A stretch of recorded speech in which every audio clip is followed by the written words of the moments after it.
कैसे सब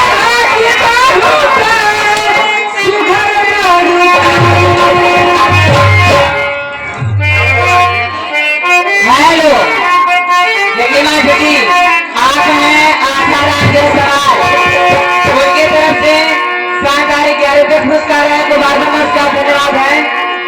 लेकिन फर्क दीजिए उसका फरमाइश है।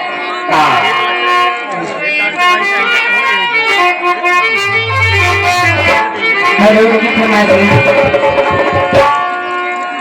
घड़िया हमें किया के प्यार कराई रतिया रतिया पहाड़ दी भाई